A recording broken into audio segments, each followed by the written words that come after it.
Kapag likas kang mabuti, para kang munting bata na kapag sinaktan ay madaling makalimot. Pero kung paulit-ulit ang pananakit, nakakatrauma din yan. Di magtatagal, pakiramdam mo, ulila kang tinalikuran. Tunay na ang kawalang muwang at ulilang ikaw ay maramdamin at dapat lang na mamulat sa katotohanang talamak pa ang kasamaan sa mundo. Huwag naman sanang masira ang loob sa kabiguan. Kaya kailangan mag-ingat, pag-isipan at lagyan ng hangganan ang pagbukas ng palad. Hindi madali maging buo ang loob sa gitna ng walang katiyakan sa mundo. At sa session na ito, ating sisiyasatin kung paano tayo nag-survive. Ang assignment ninyo ay mag-reflect kung ano ang nangyari sa inyo bilang isang empath. Let us take a moment of silence again to recall your assignment.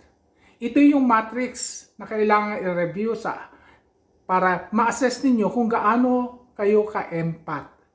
May 4 na criteria o matrix to look at: yung intuition, self-esteem, self-discipline, and action towards justice.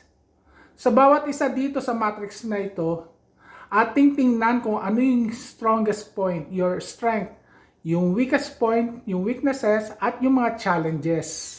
Challenges could mean yung bang ano pa yung dapat na gawin. So let's do some moment of reflections. I-recall natin yung assignment. Watch, listen, and reflect.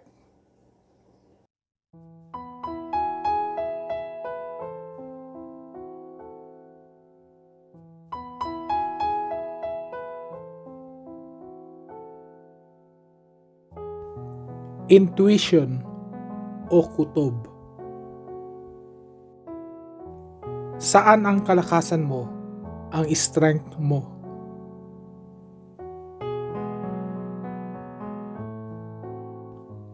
Saan ang kahinaan mo, ang weakness mo? Paano mo magagamit ang iyong kutob? Para ingatan ang sarili mo at para din sa ikakabuti. Siyasatin mo. Paano mo ginagamit ang iyong kutob?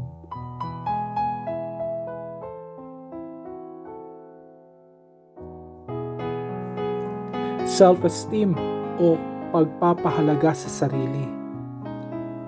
Nasaan ang kalakasan mo rito?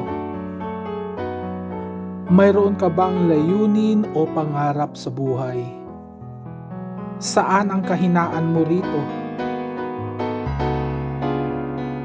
Ano pa ang pwede mong gawin upang mapalago ang iyong pagpapahalaga sa sarili?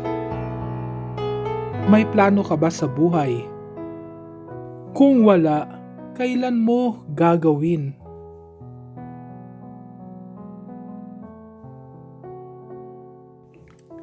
Self-discipline o disiplina sa sarili. Nasaan ang lakas mo rito? Saan ang kahinaan mo?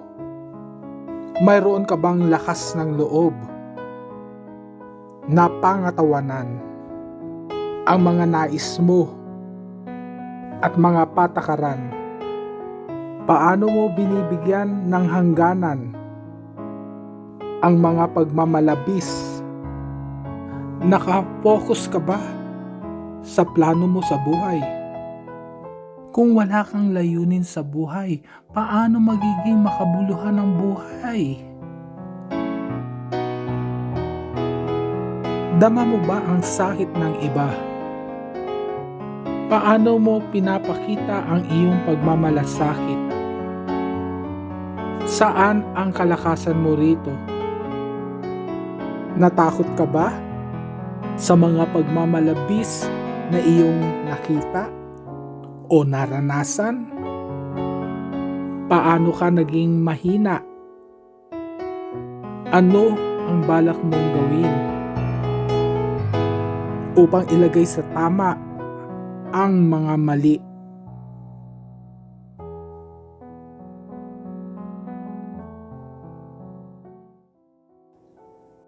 Isa sa strength ko, yung malakas ang kutob ko. Feel ko na baka niloloko lang ako. Pati sa panaginip, winawarningan ako. Nagkaka-nightmare ako. Kaso, ang weakness ko, madali akong maawa. Nakikita ko kasi yung hirap ng tao.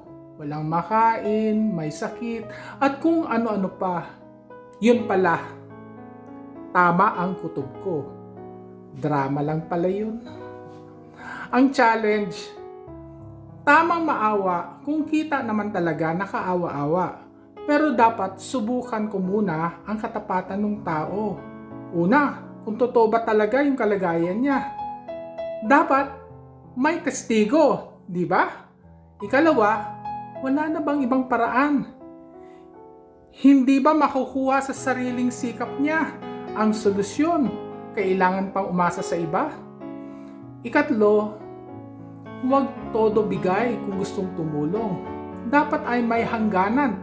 At kung nakikitang umaasenso ang tinutulungan at kailangan pa ng suporta, ibigay ang suporta na may kondisyon para hindi laging umaasa sa ibang tao at matulungan niya din ang sarili niya na magsikap at maging independent.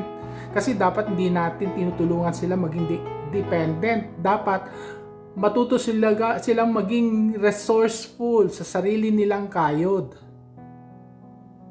Isa pang weakness ko, madaling makalimot kapag nagawan ako ng pagkakamali. Kaya laging naluloko. Ang challenge, bago mahulog o madala sa pambobola, huwag magpabadalos-dalos sa desisyon.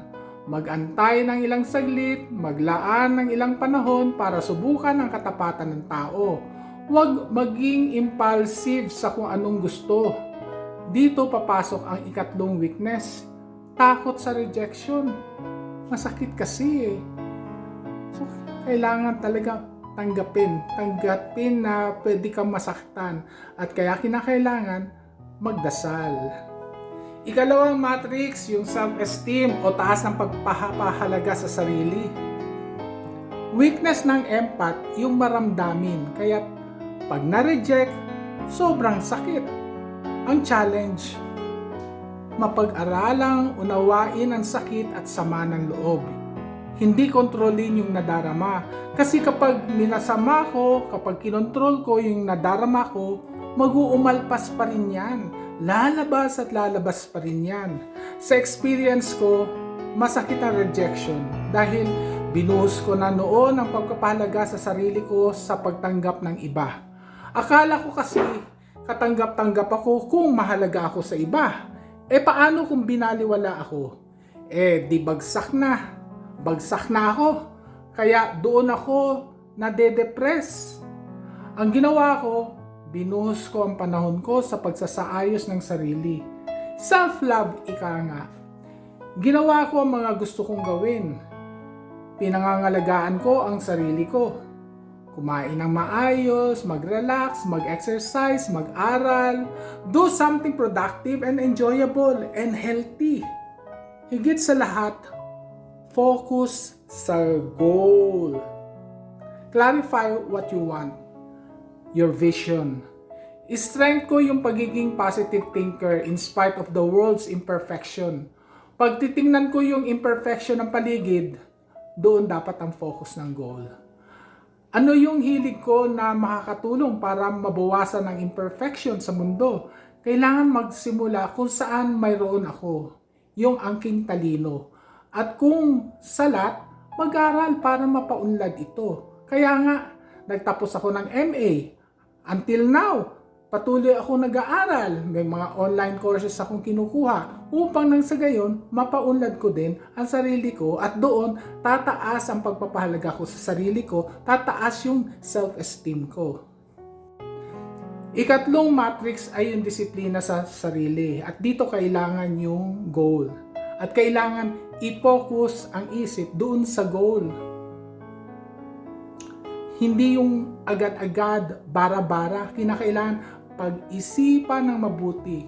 Di ba weakness ko kasi yung sobrang maawain. Kaya ayun, may tinulungan ako, namuhunan ako. Sabi ko sa sarili ko, at least nakatulong na ako, mapapalago ko pa yung pera ko. Kaso hindi ako nag-research. Ayun, na-scam ako. Hindi masamang tumulong, hindi masamang mag-invest, hindi masamang mag-risk. Pero dapat pag-aralan muna at maging handa ang loob sa mga pwedeng mangyari. Maghanda rin doon sa risk. Kailangan kasi maglagay ng boundaries o hangganan dahil kailangan ko ring pangalagaan ang sarili kong interest. Kailangan ding may matira para sa sarili ko. Hindi pwede lahat ibigay. Remember, wala tayong maibibigay na wala tayo. Kung ano lang yung meron ka, yun lang ang pwedeng ibigay. Ika-4 na matrix ay yung action towards justice. Sensitibo tayo sa masasamang ginagawa sa iba. Yan ang lakas natin. Ang weakness, yung takot. Kapag tahimik ka na lang kapag natakot ka. Gaya noon, dati na akong supervisor. At sa batas sa Pilipinas, kung ano ang pribilehiyo na binigay sa iyo bilang empleyado, hindi pwedeng bawiin yun, kundi violation of labor code. Nagkataon, yung boss kong madre gusto akong ipabandiklak. I feel offended kasi sa labor code, lalabas na demoted ang status ko. Wala siyang kaalam-alam na offended ako. Hindi niya alam na mali pala yun at labag sa batas. Pero dahil tumahimik lang ako at nag-resign, hindi ko nabigyan ng katarungan ang sarili ko. Namayani pa ang kinikimkim kong galit sa kanya. At kaya't hanggang ngayon, di ko mapatawad at pati simbahan ay nadamay na sa galit ko. Ang challenge, bago mapahamak ang sarili, magkaroon ng lakas ng loob. Harapin at sabihin ang totoo. Hamunin at labanan kung tiwali ang patakaran. Lately, natutunan ko na panindigan ang sarili ko. Nang maliwa yung ex ko, pinakiusapan ko yung best friend ko na tulungan ako. Nagkunwari kami na magjowa kami. So pinalasap ko kay ex ang sakit na ginawa niya sa akin. Tapos nakipag-break ako. Kahit anong gawin niya, di ako nakipagbalikan. Sabi ko, forgive, but not forget. Alam niyo ang sobrang pagkamaawain naming mga empath ang nagbibigay lakas sa mga users, mga narcissist. Likas sa mga narcissist ang kabaliktaran naming mga empath. Manhid sila ng babaliwala, naninira, ng mamaliit. Ang remedyo dyan, ignore. Pero sa isang super empath, bago ignore, isalamin muna sa narcissist ang mga ginawa niya. No explanations, kasi kapag inexplain mo pa sa narcissist, di naman yan makikinig. Halimbawa, sa trabaho, masyadong bossy yung kasama ko. Ang ginawa ko, inutusan ko ng inutusan nang mapagod, sabi sa akin, sobra bossy daw ako. Natawa na lang ako, sabi ko, see, that's what you were doing to me. Nasa harap mo na yung isang bagay, inuutos mo pa sa akin. Kita mo may ginagawa pa ako. Tinuruan ko maging self-reliant sa trabaho at huwag pala utos. Pwede natin ipakita ang masamang ginagawa nila na hindi nagsasalita ng nakakasakit. Yan ang isa sa magandang katangian ng isang empath, lalo na super empath. Dama natin ang masaktan kaya ayaw nating makasakit din. Kaya malumanay tayo magsalita, magalang at mahinahon. So yan ang isang empath. Sa ating pagtatapos sa recollection na ito, maglaan tayo ng oras sa pagninilay.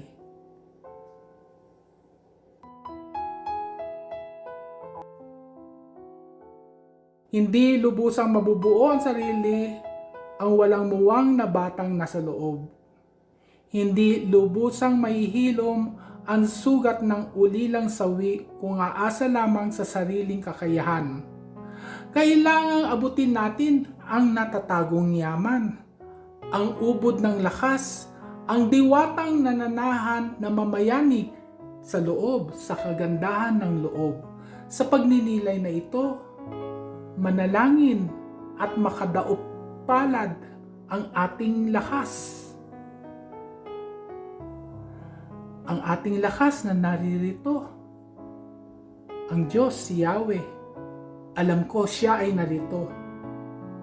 Siya ang aking kanlungan.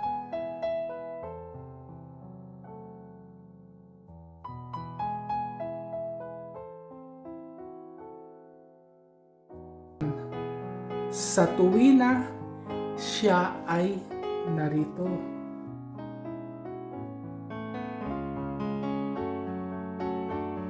Sa kapahamakan, inililigtas ako.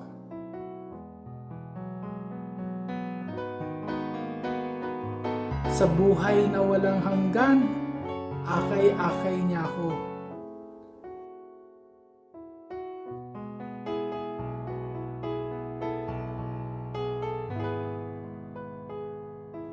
Puso ko'y nasiyasat at batid niya ang lahat-lahat.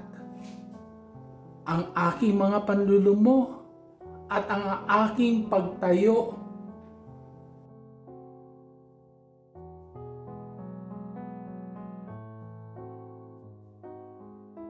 Kamay ko ay lagi niyang tangan.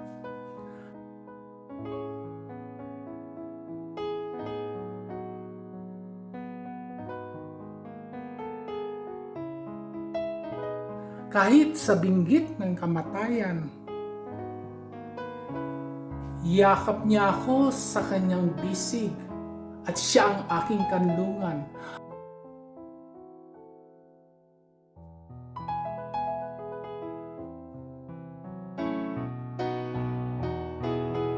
Ang kanlungan ng aking pag-ibig.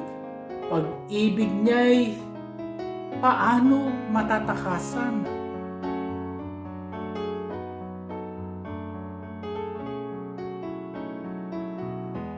Sa rurok ng langit kaya'y nariyoon. Siya ang kaagapay, saan man ako maglakbay.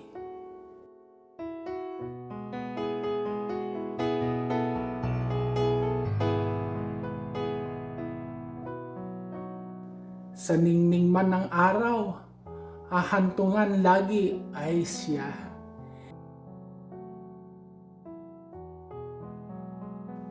Yakap niya ako sa kanyang bisig, kanlungan ko ang kanyang pag-ibig.